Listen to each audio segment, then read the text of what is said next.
Okay, ise-share ko sa inyo naging experience ko ng second day at saka third day ng Invisalign journey ko. So, second day, first day masakit sila, naninibago pa ako, masakit sila.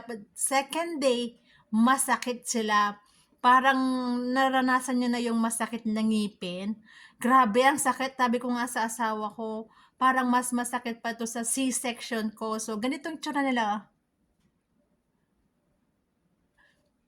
So, ganito yung ginagawa pala ng may Invisalign. So, pag kumakain ka, tinatanggal talaga sila.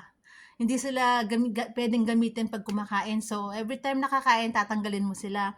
Ito yung pinakamasakit na experience ko. Second day, kahapon, on second day, pag after mong kumain, siyempre magpapahinga muna, huwag ka muna magtutubrush. Siyempre magpahinga ka muna ng 5 minutes kasi hindi daw ata maganda yon. So, after mong inalis, tapos kakain ka, magtututbrush ka. After mong magtutbrush, magde-dental floss ka. Ito yung pinakamasakit na experience ko. Pagbabalik mo na sila, ang sakit, grabe, kasi nagko-compress sila. Aalisin mo, tapos pag ibabalik mo na sila, ang sakit, grabe, parang masakit yung ngipin mo, grabe. Second day, yun ang pinakamasakit ko. To, like I said, every time nakakain ka, inaalis talaga to. Hindi sila pwedeng pangkain. Kahit inom ka ng drinks, kape, anything na drinks, hindi ka kailangan tanggalin sila. Except water, yun pwede. Tapos, second day masakit. Third day, kumukunti na yung sakit.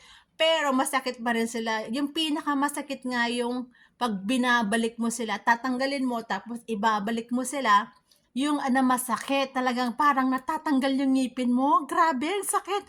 Pero para sa mga ngipin ko to, kasi nga, yung cause nga nito, yung sensitive na dito ko sa left, laging masakit. Siguro nga, dahil nag-a-adjust na yung, nag-adjust yung mga ngipin ko. So, yun ang suggest ng dentist ako. So, ngayon, naka-Invisalign na tayo. So, i-update ko kayo more second and third day to. So, yun ang naging experience ko.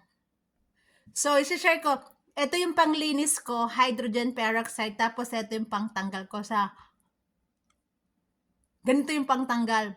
So, may nahihirapan pa ako kasi nga, naninibago pa ako. So, eto, every time na ninaalis ko sila, malikabok pa yata to, Diyos ko. Inaalis ko sila, binababad ko ng hydrogen peroxide. Isang ano lang daw to, cup na ganito. Yan, ganyan lang siya. Tapos, warm water 50-50. Huwag mainit ha, kasi mag-a-adjust yung mga trays natin. Ayun. I-update ko kayo sa 4th day. Thank you! Abangan nyo yung ano ko, journey kung nag-adjust na yung mga ngipin ko. Ayan. Diyos ko, ang hirap magpaganda, pero gusto kong mag-straight Okay naman yung dito ko, pero hindi to. Hindi straight. Third day, medyo, pero masakit pa rin sila. Gabi. Medyo masakit sila kasi ewan ko ba, nakahiga ka, parang nag-iiba sila yung, nagmo-move sila. Promise, masakit second day and third day. So, i-update ko kayo sa 4th day. Thank you.